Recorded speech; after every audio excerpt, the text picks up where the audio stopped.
আসসালামু আলাইকুম। পঞ্চম শ্রেণীর অনলাইন ক্লাসে তোমাদের সবাইকে স্বাগতম। আশা করছি তোমরা সবাই ভালো আছো, সুস্থ আছো। গতদিন আমাদের শবে বরাতের জন্য ক্লাসটা হয়নি। আজকে বৃহস্পতিবার তোমাদের এই ক্লাসটা হচ্ছে। তো গত রবিবার ক্লাস করাইতে গিয়ে একটা জিনিসের অভিজ্ঞতার সম্মুখীন হইলাম। তোমরা অনেকেই কমেন্টটা চালু ছিল, অনেকেই বলছিলা যে স্যার বইয়ের সাথে মিল নাই, কোথা থেকে করছেন, কি করছেন।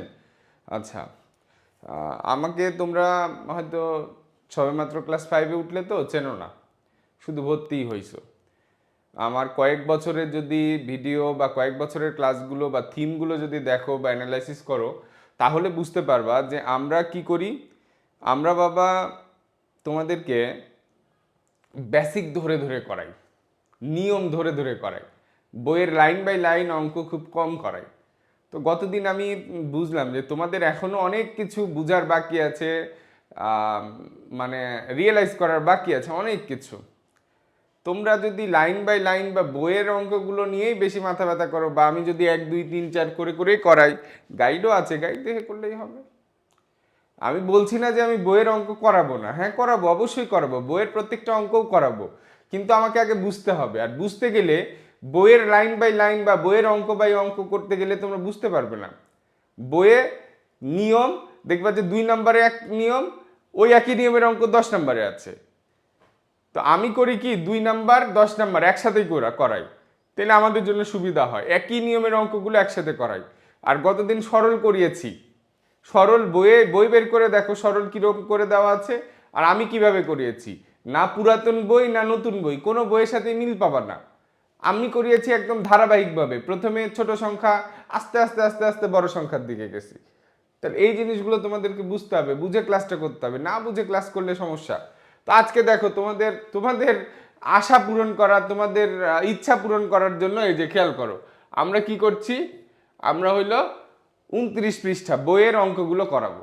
ঠিক আছে, আজকে দেখি 29-30 পৃষ্ঠার বইয়ের অঙ্কগুলো করাবো। তো সবাই বের করি, আমরা খাতা বের করি, বই বের করি, এগুলো বুঝার চেষ্টা করি। সঠিক উত্তরের পাশে সঠিক উত্তরের পাশে টিক চিহ্ন দেই। 1 নম্বর বলেছে 12 বিয়োগ 7 গুণ 2 বিয়োগ 2 সমান কত। তাহলে গতদিন কিন্তু আমি তোমাদেরকে করাইছি সরল, কি বলেছে 12 বিয়োগ 7 গুণ 2 বিয়োগ 2।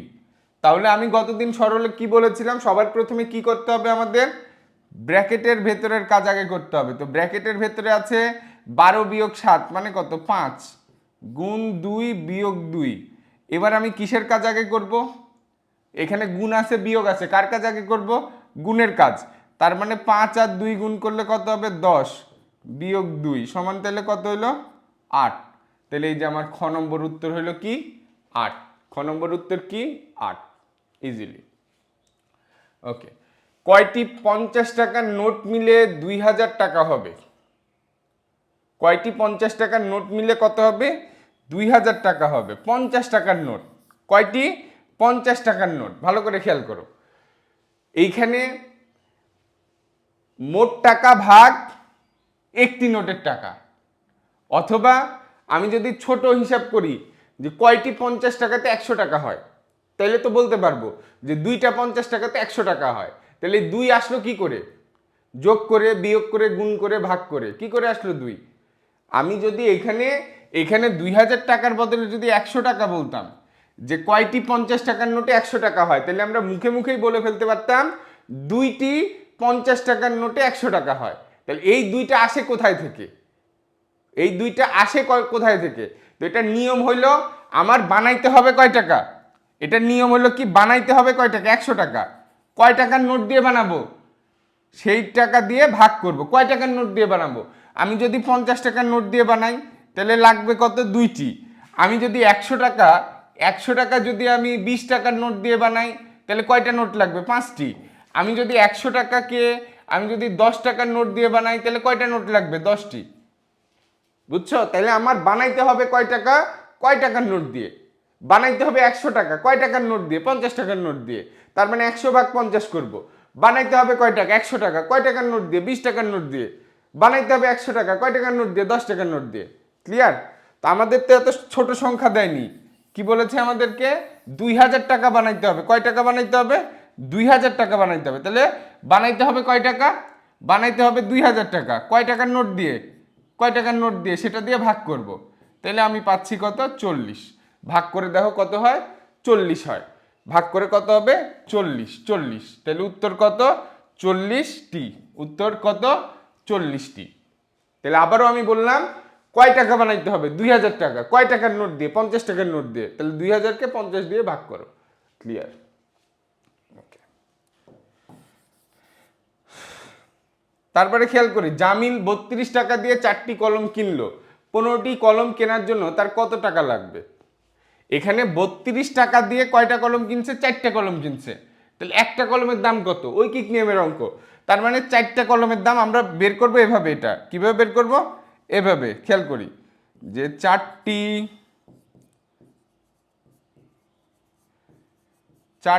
কলমের দাম, 4টি কলমের দাম 32 টাকা। 4টি কলমের দাম কয় টাকা? 32 টাকা। তাহলে অতএব একটি কলমের দাম কম হবে। কম হইলে কি? ভাগ। তাহলে মোট কিনেছি 32 টাকা। কয়টা? 4টা। তাহলে একটি কলমের দাম বের হলো কয় টাকা? 8 টাকা। একটি কলমের দাম কয় টাকা বের হলো? 8 টাকা। তাহলে এবার কয়টি কলম কিনবে? 15টি। তাহলে অতএব 15টি কলমের দাম, 15টি কলমের দাম সমান 8 গুণ 15। একটির দাম গুণ যে কয়টি কিনবো। তাহলে এটা কত হবে? 120 টাকা। ঠিক আছে, আশা করছি বুঝতে কারো প্রবলেম হচ্ছে না। বুঝতে কারো প্রবলেম হচ্ছে না। আমরা একটির দাম যদি আগে বের করে নিতে পারি, তারপরে আমাদের 1 কোটিটা বলুক আর যে কয়টাই বলুক, এই যে গ নাম্বার 120, তাহলে আমাদের মেন টার্গেট একটির দাম আগে বের করে নিতে হবে। তুমি মুখে মুখে বের করে নিতে পারলে আলহামদুলিল্লাহ। দেখো, জামিল 32 টাকা দিয়ে 4টা কলম কিনলো, তাহলে মুখেই বের করো একটার দাম কত। 32কে 4 দিয়ে ভাগ করো। 32কে 4 দিয়ে ভাগ করো। তাহলে হয়েছে কত? 8 টাকা। কত টাকা? 8 টাকা। 8 টাকা। তাহলে তারপরে একটার দাম 8 টাকা, তাহলে 15টার দাম 8 গুণ 15, 120 টাকা। সিম্পল। ওকে, আশা করছি বুঝতে সবাই পেরেছো। 4 নম্বর বলেছে 1 ডজন পেন্সিলের দাম 48 টাকা। 8টি পেন্সিলের দাম কত? আচ্ছা, 1 ডজন পেন্সিল, তাই না? কয় ডজন? 1 ডজন। 1 ডজন কই?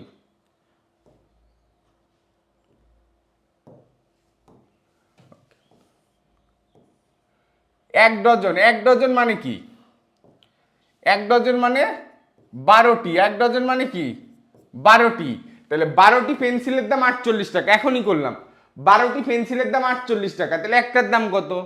একটার দাম কত? খেয়াল করি। 12টি পেন্সিলের দাম 48 টাকা। তাহলে অতএব একটি পেন্সিলের দাম, একটি পেন্সিলের দাম কম হবে 48 ভাগ 12। তাহলে কয় টাকা হলো? একটি পেন্সিলের দাম কয় টাকা? 4 টাকা। তাহলে এখন আমার বের করতে বলেছে কয়টি? 8টি। তাহলে অতএব 8টি পেন্সিলের দাম, এগুলো তোমরা মুখে মুখেই করতে পারবে, বুঝার সুবিধার জন্য আমি করে দিচ্ছি। 4 গুণ 8 টাকা। তাহলে কয় টাকা হচ্ছে? 32 টাকা। ঠিক আছে, এটা তোমরা মুখে মুখেই করতে পারবা। 12টি পেন্সিলের দাম 48 টাকা। তাহলে একটার দাম কয় টাকা হবে? 48 ভাগ 12, 4 টাকা। তাহলে একটার দাম 4 টাকা হলো 8টার দাম কত? 8টার দাম হলো কত টাকা? 32 টাকা। 8টার দাম কত টাকা? 32 টাকা। ক্লিয়ার? খুব সহজ সহজ কিন্তু অঙ্ক এগুলো। 5 নম্বর বলেছে 334টি আম 15 জনের মধ্যে সমানভাবে ভাগ করে দিলে কয়টি আম অবশিষ্ট থাকবে? খুব সিম্পল। 334টা আম। কয়টা আম? 334টা। কয়টা? 334টা। 334টা আম। ওকে, কয়জনকে ভাগ করে দিব? 15 জনকে। তার মানে 15 দিয়ে 334কে ভাগ করো, অবশিষ্ট যেটা থাকবে সেটা আমাদের উত্তর। 15 দুগুণ 30, 3 4, আবার 15 দুগুণ 30, তাহলে 4। বলেছে অবশিষ্ট থাকলো কয়টি? অবশিষ্ট থাকলে যে যেটা ভাগ শেষ সেটাই আমাদের কি অবশিষ্ট থাকে। তাহলে অবশিষ্ট থাকলো কয়টি? 4টি। অবশিষ্ট থাকলো কয়টি? 4টি। ওকে,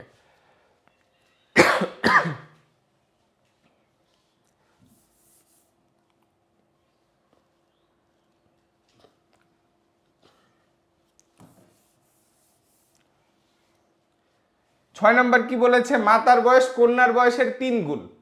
মাতার বয়স কি? কন্যার বয়সের 3 গুণ।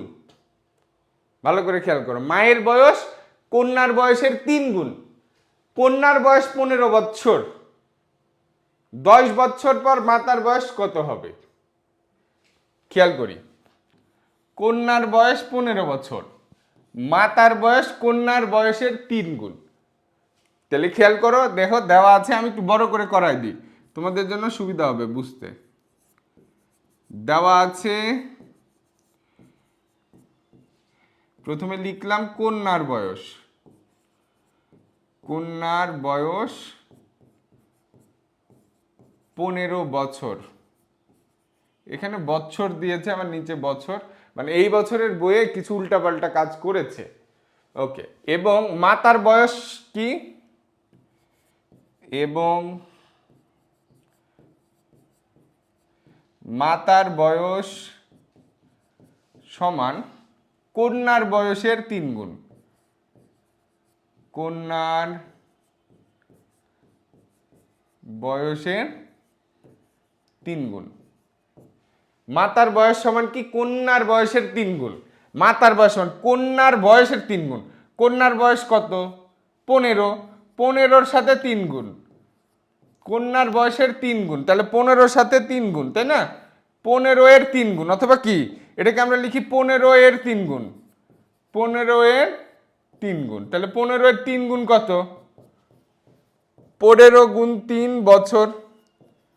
তাহলে মাতার বয়স কত পাইলাম? 45 বছর। কত পাইলাম? 45 বছর। বলেছে 10 বছর পর মাতার বয়স কত? 10 বছর পর। তাহলে এটা কিন্তু বর্তমান বয়স, বর্তমান বয়স 45 বছর। তাহলে 10 বছর পর মাতার বয়স কি হবে? অতএব 10 বছর পর, 10 বছর পর মাতার বয়স, মাতার বয়স হবে 45 যোগ 10 বছর। তাহলে কত হবে? 55 বছর। ক্লিয়ার? তাহলে 10 বছর পর মাতার বয়স কত হবে? 55 বছর। ওকে, আমরা মুখে মুখেও করতে পারি, কিন্তু যদি এটা আমরা একবার করি বুঝতে পারি, মুখে মুখে করতে পারবো। দেখো, মাতার বয়স কন্যার বয়সের 3 গুণ, তার মানে কন্যার বয়স যেটা হবে তার সাথে 3 গুণ করলে মায়ের বয়স পাওয়া যাবে। তাহলে কন্যার বয়স 15, 15-র সাথে 3 গুণ করলে মায়ের বয়স পাওয়া যাবে। তাহলে 15-র সাথে 3 গুণ করলে হলো 45।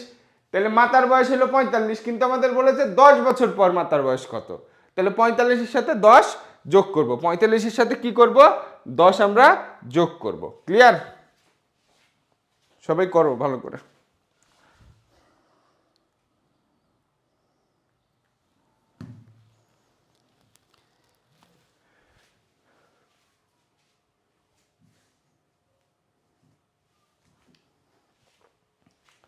ওকে, তারপরে গেলাম 7 নম্বর কি বলেছে?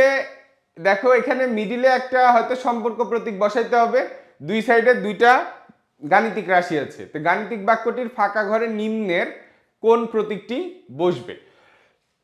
তো এখানে দেখি, আমরা আগে এটা লিখে নিই। দেখো, 5 গুণ 6 ভাগ 2, ফাঁকা ঘর 6 গুণ 6 বিয়োগ 6। তাহলে এইখানে মিডিলে একটা চিহ্ন বসবে, প্রতীক, সম্পর্ক প্রতীক বসবে। তা আমাদের কি করা লাগবে? এই সম্পর্ক প্রতীক বা এই ফাঁকা ঘরের বামে একটা জিনিস, ডানে একটা জিনিস। তাহলে আমরা যদি বামেরটাকে যদি মনে করো ধরি, বাম পক্ষ সমান 5 গুণ 6 ভাগ 2। এখানে লিখলাম ডান পক্ষ সমান, মানে দুইটার ক্যালকুলেশন আগে করতে হবে, সমান 6 × 6 - 6।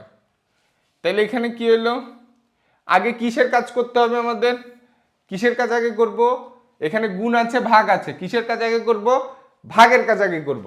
তাহলে 6কে 2 দিয়ে ভাগ করলে হবে কত, 3, কত হইলো 15। তাহলে বাম সাইডের মান কত হইলো, বাম সাইডের মান হইলো 15। এবার ডান সাইডের মান দেখি, গুণ আছে বিয়োগ আছে, আগে গুণের কাজ করতে হবে। তাহলে ডান সাইডের মান হইলো 30, ডান সাইডের মান কত হইলো 30।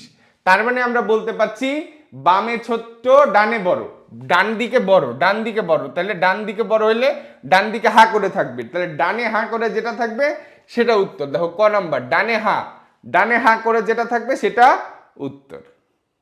সহজ না, কঠিনের কিছু তো আমি দেখছি না, তাই না, সহজই আছে। ওকে,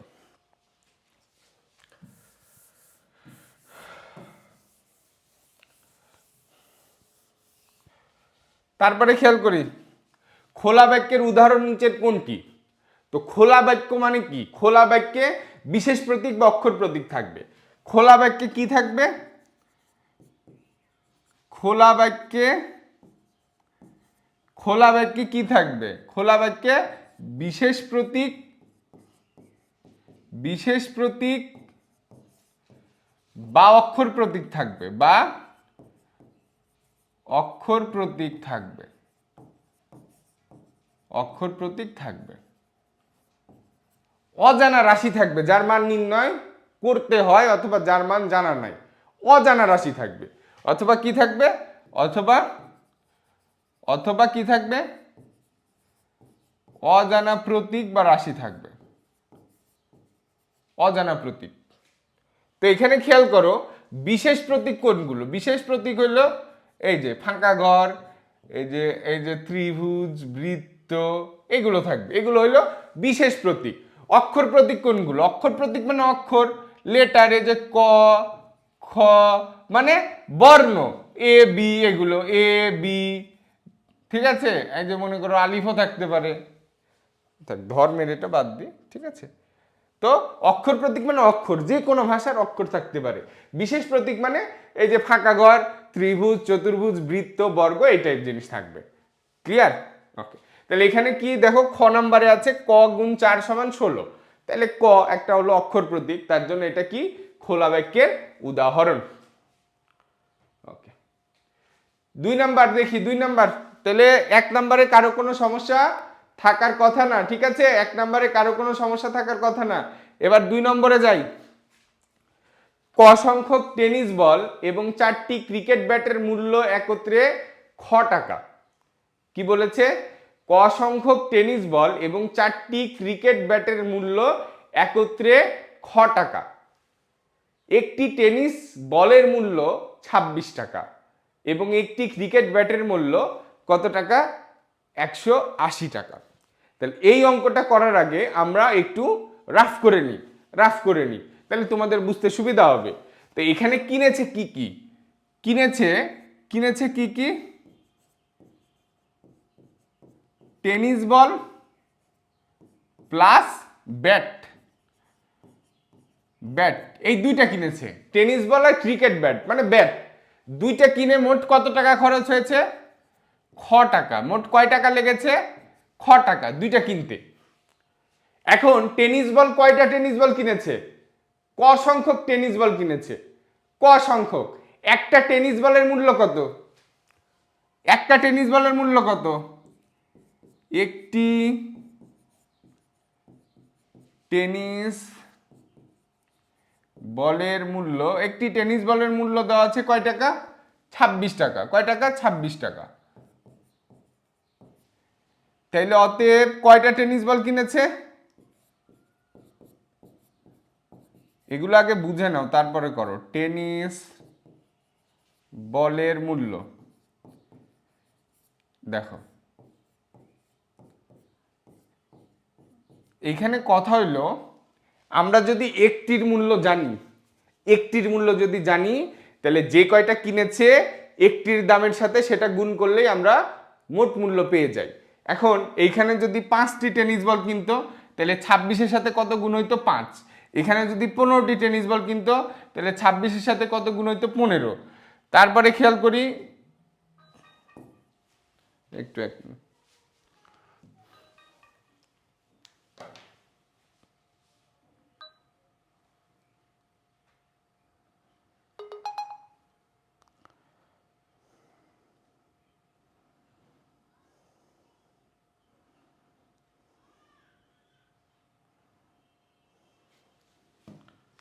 তাইলে এখানে এখানে কি বাবা, এইখানে কয়টি টেনিস বল কিনেছে? টেনিস বল কিনেছে ক সংখ্যক, তাহলে কটি টেনিস বলের মূল্য, কটি টেনিস বলের মূল্য কি হবে? 26 গুণ ক, 26 গুণ ক মোট মূল্য। কটি টেনিস বলের মূল্য কত? 26 গুণ ক।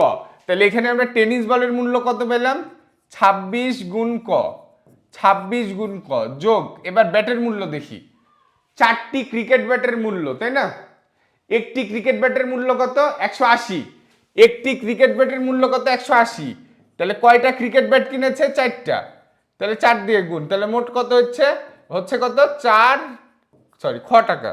কত হচ্ছে মোট? খ টাকা। একটির মূল্য গুণ কয়টা কিনেছে, এটা কিভাবে সাজাইলাম কিভাবে?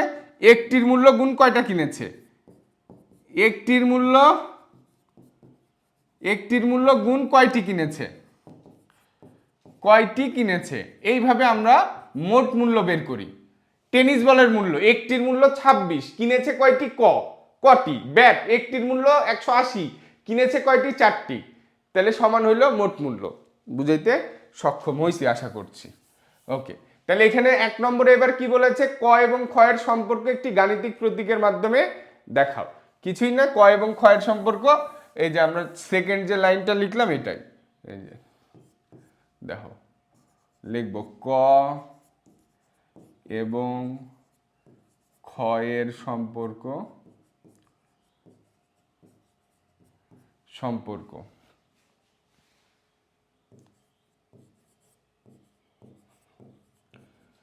গাণিতিক বাক্যে প্রকাশ করা হলো।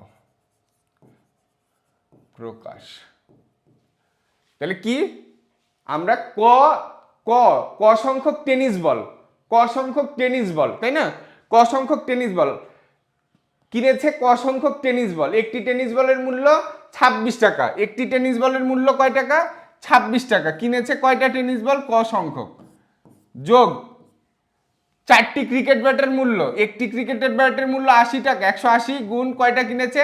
4টা, সমান হলো কি? খ টাকা। বা খ টাকা না লিখে শুধু খ লিখি, এটাই ঠিক আছে। মানে আমরা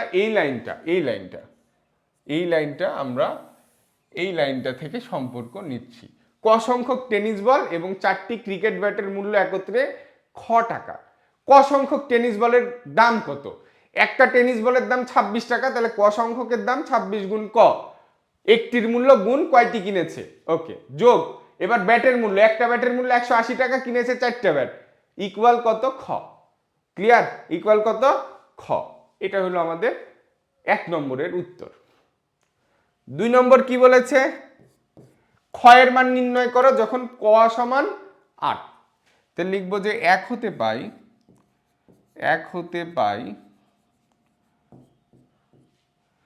ক এবং খ এর সম্পর্ক,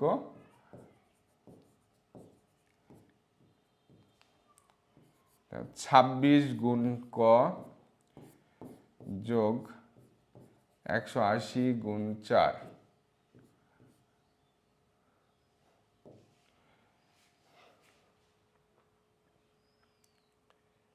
এখানে আরেকটু জিনিস একটু করাইতে দাঁড়াও। এখানে আরেকটা, এই 1 নম্বরে আরেকটা লাইন করাইলে বেটার হবে। 1 নম্বরে আরেকটা লাইন করাইলে বেটার হয়। কি লাইন? এখানে আমরা এইভাবে যদি করাই 26 গুণ ক যোগ, আমার এটা তো গুণ করা যাবে, গুণ করলে কত হবে? 720 সমান খ।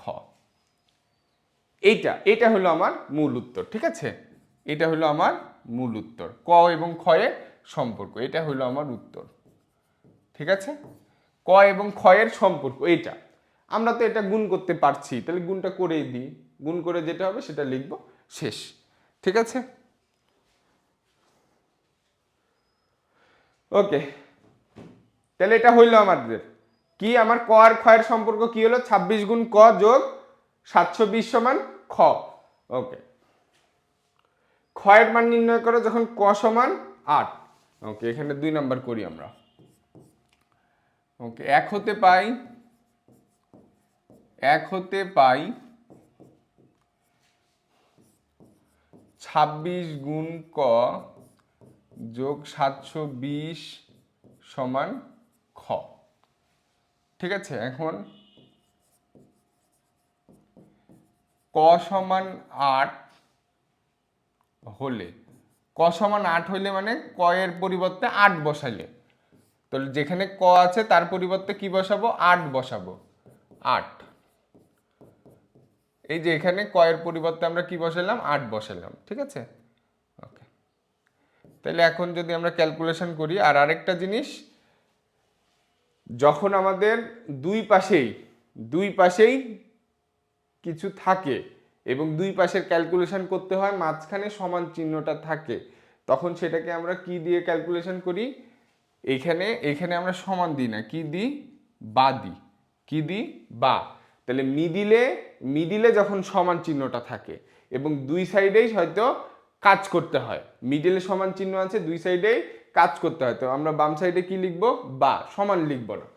তাহলে 26 আর 8 গুণ করে কত হবে, 6 48 এর 8, হাতে থাকে 4, 8 দুগুণে 16 আর 4 20 যোগ 720 সমান খ, বা।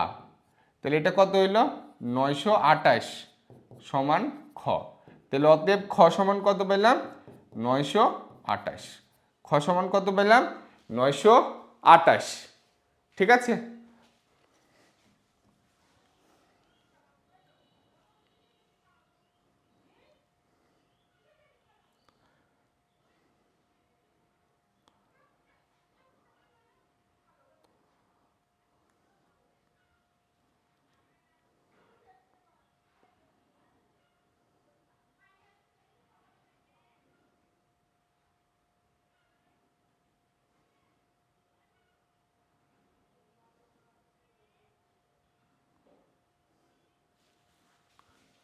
ওকে, ঠিক আছে। এখন বলেছে ক এর মান নির্ণয় করি যখন খ সমান কত, 1032।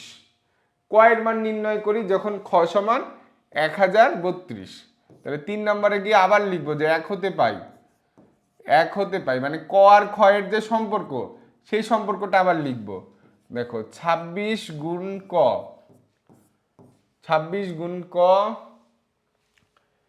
তারপরে আছে যোগ 720 সমান কত, 1032। তাইলে এখন মানে সরি 1032 না, তো খ, এটা 1 নম্বরে আছে। এখন বলেছে যে খ সমান 1032 হলে, তার মানে খ এর পরিবর্তে কত বসাবো, 1032।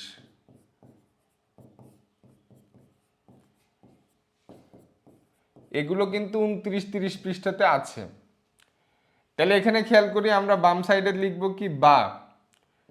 এখানে খেয়াল করি 26 গুণ ক, এই যে 720 আছে, এই 720টা ওপারে পার করে দিব। এপারে কি অবস্থায় আছে, যোগ অবস্থায়, ওপারে গেলে কি হয়ে যাবে, বিয়োগ হয়ে যাবে। ওপারে গেলে কি হয়ে যাবে, বিয়োগ। এক পাশ থেকে আরেক পাশে গেলে চিহ্ন চেঞ্জ হয়ে যায়। এটা ক্লাস 6-এ উঠলে ভালো করে বুঝবা। আর তোমরা তো আমাকে সুযোগ দাও না, আমি তোমাদেরকে বেসিক বুঝায় ক্লাস করানোর চেষ্টা করি, কিন্তু তোমাদের তো পছন্দ হয় না। ঠিক আছে, ওকে। কয়ের মান নির্ণয়ের একটা ক্লাসই আলাদা করে করতে হয়। কয়ের মান নির্ণয়ের, কয়ের মান এই যে এইভাবে কয়ের মান কিভাবে নির্ণয় করব, এটার আলাদা ক্লাসই আছে। এটা একটা ক্লাস, কিন্তু তোমাদের তো পছন্দ হবে না। স্যার বইয়ের বাইরে করাচ্ছেন, কোথায় থেকে করছেন, কি করছেন বুঝছি না, এটা ওটা, তোমরা তো খালি বই বই বই, কোনটা কোন লাইন কোন গাইড কি এটা। তাহলে 720 এপারে যোগ অবস্থায় আছে, ওপারে গেলে কি হয়ে গেল, বিয়োগ।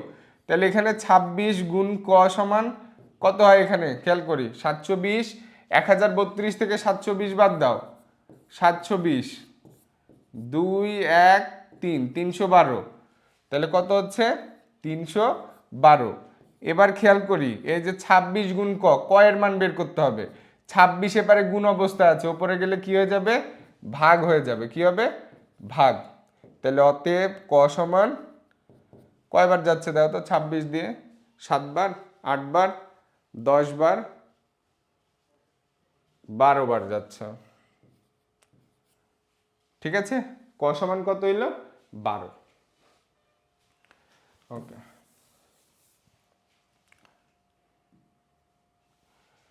তুলে নাও সবাই তাড়াতাড়ি।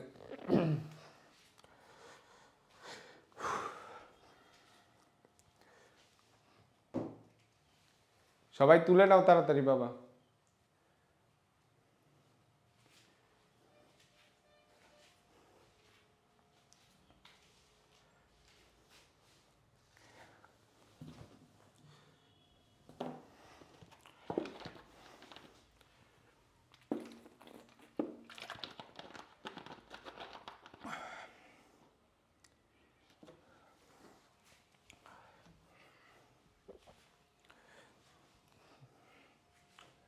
তারপরে এই যে হিসাব করি, 3 নম্বরে আছে হিসাব করি। তাহলে এগুলো একটু করি, সরল হিসাব করি বলতে গতদিন আমরা যে সরলগুলো করেছি সেগুলো। 1 নম্বর, 7 গুণ থার্ড ব্র্যাকেট 6 যোগ সেকেন্ড ব্র্যাকেট 24 বিয়োগ 9 যোগ 2 বিয়োগ 1। ওকে, এটাকে এখন সমাধান করি। তো আমাদের প্রথম কাজ হলো ফার্স্ট ব্র্যাকেটের ভেতরে কাজ করা। 7 গুণ 6 যোগ 24 বিয়োগ, দেখো ফার্স্ট ব্র্যাকেটের মধ্যে যোগ আছে বিয়োগ আছে, তাহলে আমরা আগে যোগের কাজ করব। তাহলে 9 আর 2 যোগ করে কত হইলো? 11 বিয়োগ 1। ঠিক আছে, তারপরে দেখো এখনো ফার্স্ট ব্র্যাকেট আছে, তাহলে ফার্স্ট ব্র্যাকেটের কাজ এখনো করতে হবে। তাহলে 24 বিয়োগ 10, ফার্স্ট ব্র্যাকেট উঠে গেল, সেকেন্ড ব্র্যাকেট আবার থাকলো। তাহলে 7 গুণ 6 যোগ 24-এর থেকে 10 বাদ দিলে কত হলো? 14, সেকেন্ড ব্র্যাকেট উঠে গেল। 7 গুণ 6 আর 14 যোগ করলে 20, তাহলে 7 আর 120 গুণ করলে 140। তো এটা একটু আমি সাইন দিয়ে দেখাই দিই কিভাবে কি কোথায় থেকে কি করেছি। দেখো 9 আর 11 থেকে আমার এসেছে কত? 9 আর 2 যোগ করে এসেছে কত? 11। তারপরের লাইনে 11 থেকে 1 বাদ দিয়ে আমরা কত পাইছি? 10। তারপরের লাইনে 24 আর 10 বিয়োগ করে পাইছি 14। পরের লাইনে 6 আর 14 যোগ করে পাইছি 20। পরের লাইনে 7 আর 20 থেকে কত পেলাম? এটা একটু 1 মিনিট।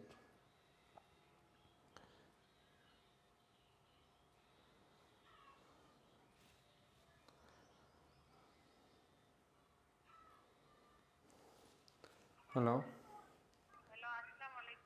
ওয়ালাইকুম আসসালাম।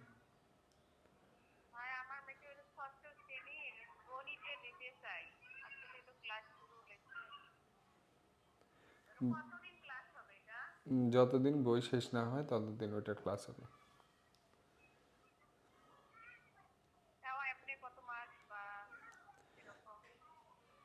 4-5 মাস মিনিমাম তো হবেই।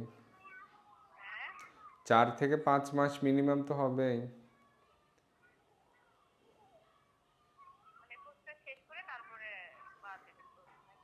জি,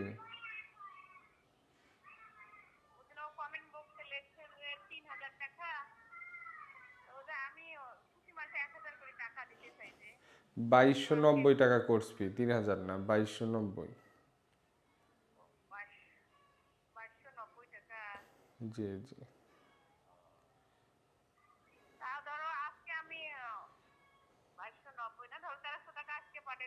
না, এটা এককালীন, ঠিক আছে, এটা এককালীন দিতে হবে। জি জি। হ্যাঁ, এটা সিস্টেমই এরকম, তো এককালীন দিতে হবে এটা।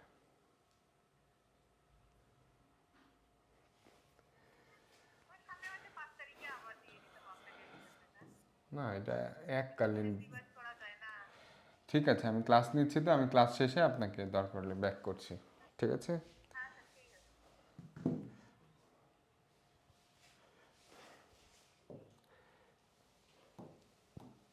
ওকে, তাহলে এই 2 নাম্বার দেখি, সরি 2 নাম্বার দেখো 18 ভাগ 1 যোগ 4 ভাগ 1 যোগ 5 ভাগ 1 যোগ 8 ভাগ 2। তাহলে এখানে খেয়াল করি আমরা কি করব বাবা, প্রথম ব্র্যাকেট যেখানে আছে সেই কাজগুলো আগে করব, বাদ বাকি সবগুলো অপরিবর্তিত রাখবো। তাহলে এখানে 18 ভাগ দেখো 1 যোগ 4 ভাগ এখানে 1 যোগ 5 ভাগ, ফার্স্ট ব্র্যাকেটের মধ্যে যোগ আছে ভাগ আছে, তাহলে আগে কিসের কাজ করতে হবে, ভাগের। 8 আর 2, 8কে 2 দিয়ে ভাগ করলে কত হবে, 4। ঠিক আছে, তাহলে 18 ভাগ 1 যোগ 4 ভাগ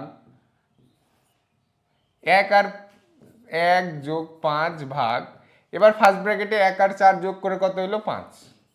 তাহলে ফার্স্ট ব্র্যাকেট শেষ হয়ে গেল, সেকেন্ড ব্র্যাকেট আর থার্ড ব্র্যাকেট থাকলো। দেখো 18 ভাগ 1 যোগ 4 ভাগ, সেকেন্ড ব্র্যাকেটের মধ্যে যোগ আছে ভাগ আছে, তাহলে আগে কিসের কাজ করতে হবে, ভাগের। তাহলে 5 আর 5 ভাগ করলে কত হলো, 5কে 5 দিয়ে ভাগ করলে 1।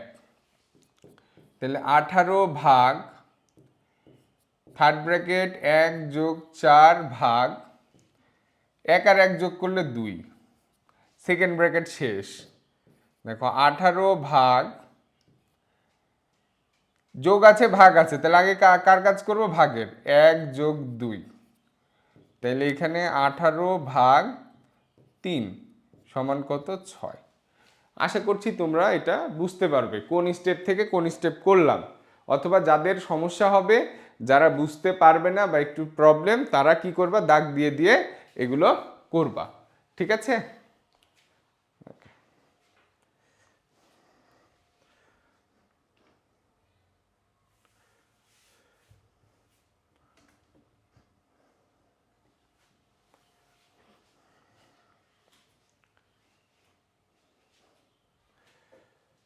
ওকে সবাই তাড়াতাড়ি করো এগুলো।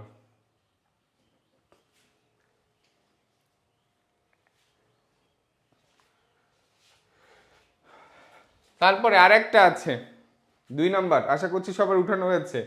3 নাম্বার দেখি আমরা,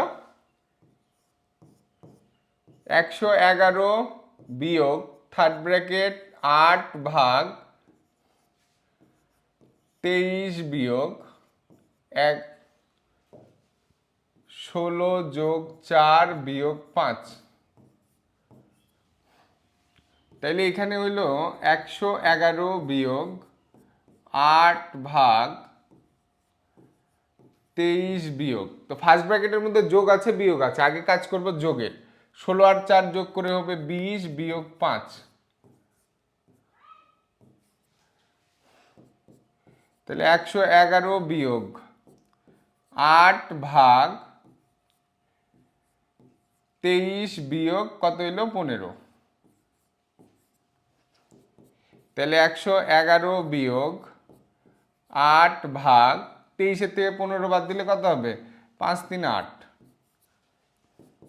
তাহলে 111 বিয়োগ 1 110। করো সবাই, সুন্দর অঙ্ক এগুলো, ঠিক আছে, এগুলো সুন্দর অঙ্ক করো।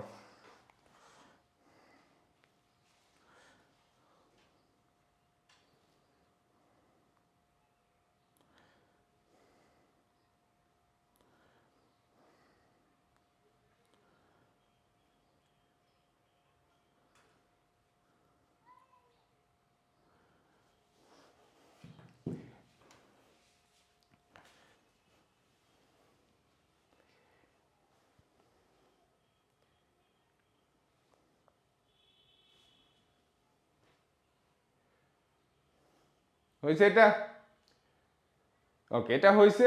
তাহলে এবার আমরা 4 নম্বরতে যাব। 4 নম্বর বলেছে নিচের গাণিতিক বাক্য দিয়ে গল্প তৈরি করো। নিচের গাণিতিক বাক্য দিয়ে গল্প তৈরি করো। দেখো গল্প তৈরি করি, তোমরা এটা 2 3 4 এগুলোতে শিখে আসছো। 1 নম্বর গল্প তৈরি করা। এখানে বলেছে কি 32 যোগ 17 ভাগ 9। ঠিক আছে, 32 যোগ 17 ভাগ 9, এটা দিয়ে গল্প। গল্প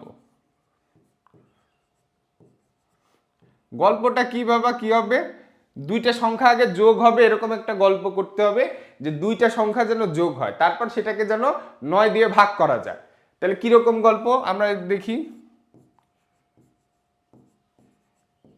মিনার কাছে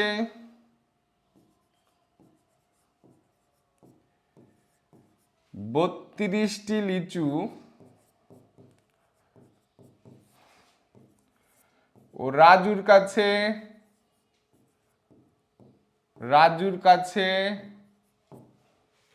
17টি লিচু আছে। 17টি লিচু আছে। দুইজনের লিচু একত্রে করে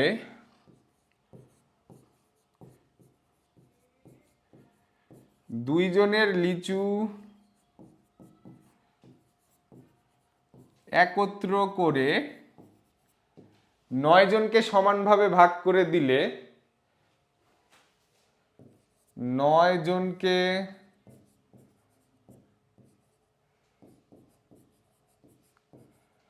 সমানভাবে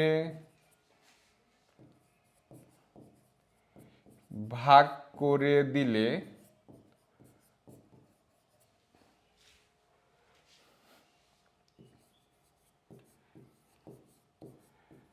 প্রত্যেকে কয়টি করে লিচু পাবে।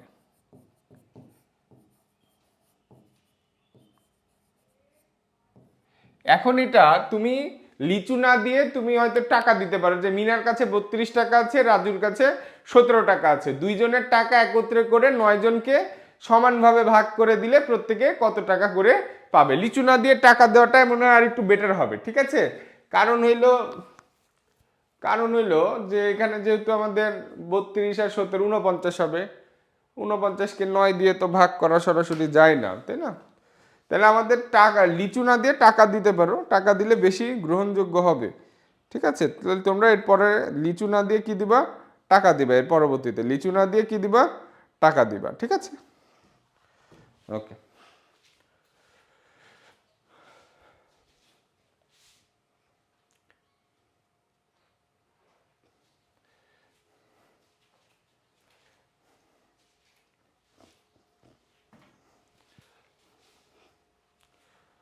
তাড়াতাড়ি তুলে নাও সবাই, আর আরেকটা আছে।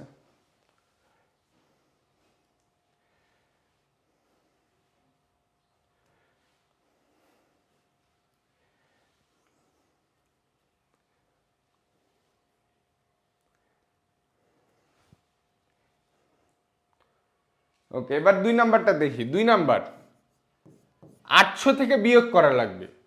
কি বিয়োগ করা লাগবে? 125-এর সাথে 5 গুণ, 18-র সাথে 6 গুণ।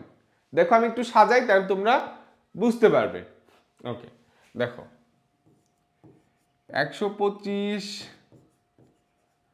টাকা দামের 5টি ব্যাট ও 18 টাকা দামের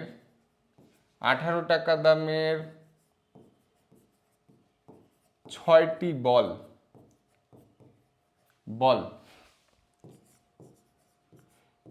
কিনে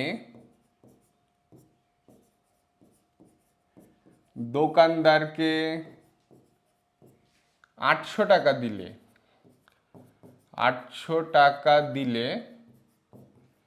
কত টাকা ফেরত দিবে? কত টাকা ফেরত দিবে? তাহলে এখানে খেয়াল করি, আমরা 125 টাকা দামের 5টি ব্যাট কিনছি আমরা, তাহলে 125 আর 5 গুণ করতে হবে, যে কয় টাকা খরচ করলাম। আবার 18 টাকা দামের 6টা বল কিনছি, তাহলে 18 গুণ 6। এই যে এটা হলো আমার ব্যাটের দাম, এটা হলো বলের দাম। এই যে ব্যাট, এটা হলো ব্যাট, আর এটা কি বল, এটা হলো কি বল। দুইটা আমার ক্যালকুলেশন করছি বা এক জায়গায় করছি, যোগ করছি আলাদা আলাদা। 125 আর 5 গুণ করে যেটা হবে ওইটার সাথে যোগ করবো 18 গুণ 6, যোগ করে আমি দোকানদারকে 800 টাকা দিলে কয় টাকা ফেরত দিবে। তাহলে এটা নিয়মিত এরকম, আমি দোকানদারকে দিলাম 800 টাকা, আর আমি খরচ করলাম কয় টাকা বা কত টাকার জিনিস কিনলাম, এভাবেই তো আমরা হিসাব করি, তাই না? তাহলে কি বললাম, 125 টাকা দামের 5টি ব্যাট ও 18 টাকা দামের 6টি বল কিনে দোকানদারকে 800 টাকা দিলে কত টাকা ফেরত দিবে? তোমরা তোমাদের মতো করে বিভিন্ন রকম গল্প সাজাইতে পারো।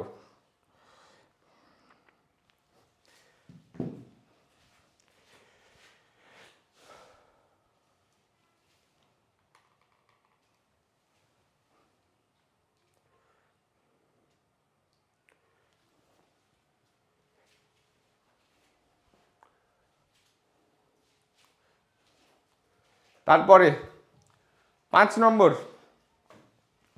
12টি কলা এবং 8টি পেঁপের মূল্য একত্রে, দেখা যাচ্ছে? হ্যাঁ দেখা যাচ্ছে। 12টি কলা এবং 8টি পেঁপের মূল্য একত্রে 616 টাকা। একটি কলার মূল্য 8 টাকা হলে একটি পেঁপের মূল্য কত? তোমাদের বইতে গাণিতিক বাক্যে অনেক কিছু করা আছে, আমরা নর্মাল সমাধান করব, তারপর গাণিতিক বাক্যে শিখব। তো এখানে আগে আমাদের যেটা করতে হবে সেটা দেখি, এই লাইনটা আগে লিখতে হবে সমাধানে। দেওয়া আছে 12টি কলা এবং 8টি পেঁপের মূল্য। 12টি কলা ও 8টি পেঁপের মূল্য, 12টি কলা ও 8টি পেঁপের মূল্য একত্রে 616 টাকা। তারপর বলেছে একটি কলার মূল্য 8 টাকা। এখানে কিনেছে কয়টি কলা? 12টি কলা। একটি কলার মূল্য 8 টাকা, কিনেছে কয়টি কলা? 12টি কলা। দেখো, এবং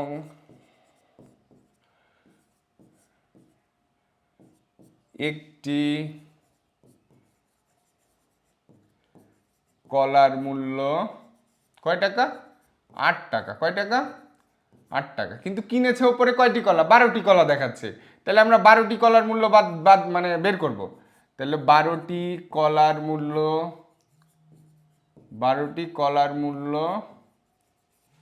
8 গুণ 12 টাকা। তাহলে কয় টাকা হচ্ছে?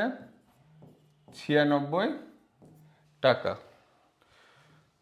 ঠিক আছে? কয় টাকা হচ্ছে? 96 টাকা। 12টি কলার মূল্য কত? 96 টাকা। তাহলে এখন আমরা 12টি কলা যদি বাদ দিয়ে দিই, তাহলে কিসের মূল্য থাকবে? 8টি পেঁপের মূল্য। আমরা 12টি কলা আর 8টি পেঁপের মূল্য থেকে 12টি কলার দাম বাদ দিয়ে দিব। তাহলে থাকবে কত? 8টি পেঁপের মূল্য। তাহলে 8টি পেঁপের মূল্য, 8টি পেঁপের মূল্য সমান কি হবে? আমরা 12টি কলা আর 8টি পেঁপের মূল্য 616 মোট দাম, সেখান থেকে কলার দাম বাদ দিয়ে দিব। কলার দাম আমরা কি করব? বাদ দিয়ে দিব। তাহলে হচ্ছে কত? 526 টাকা। কয় টাকা? 526 টাকা। কয়টি পেঁপের মূল্য? 8টি পেঁপের মূল্য কত টাকা? 526 টাকা। তাহলে অতএব একটি পেঁপের মূল্য কম হবে। একটি পেঁপের মূল্য সমান 526 ভাগ 8। তাহলে দেখো কয় টাকা হচ্ছে? 8 6 48, ঠিক হলো তো আমাদের সবকিছু? দেখো তো, 8 × 96, 616, ঠিক আছে সবকিছু?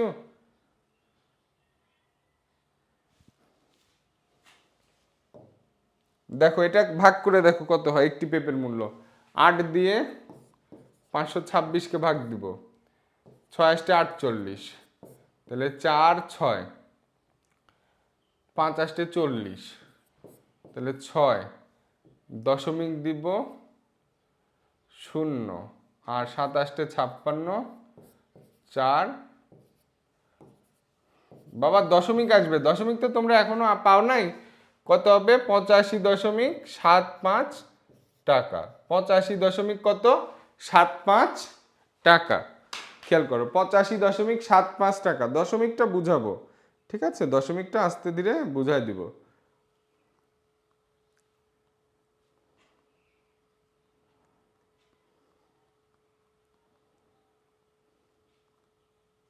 আমি তো ভুল করেছি তাই না, বিয়োগটা বিয়োগটা ভুল করেছি। এখানে তো আমাদের কত হবে, 520 হবে না, এখানে বিয়োগটা ভুল করেছি, 520 টাকা, আমি 90 ভেবেছি।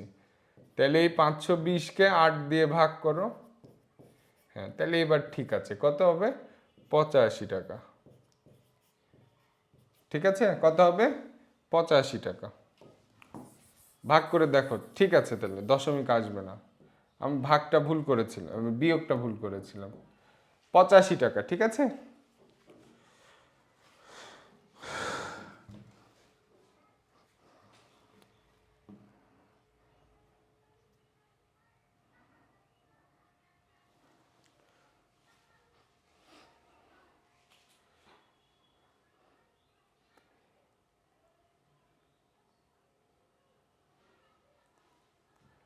তাহলে তোমরা দেখো এটা করতে পারো, তো এটা আরেকটা নিয়মে করে দিই, তাহলে তোমাদের দেখো হয়ে যাবে একই অঙ্ক, কিন্তু আরেকটা নিয়মে করে দিই, একটু শর্টকাট নিয়মে করে দিই। দেখো অনেক স্কুলে বা গাইডে এভাবে করে দেওয়া থাকতে পারে। দেখো প্রথমে আমরা লিখব, এখানে যেটা দেওয়া আছে 5টি গরু এবং 8টি ছাগলের মূল্য, 5টি গরু ও ওনাতে এবং লেখা আছে এবং এবং 8টি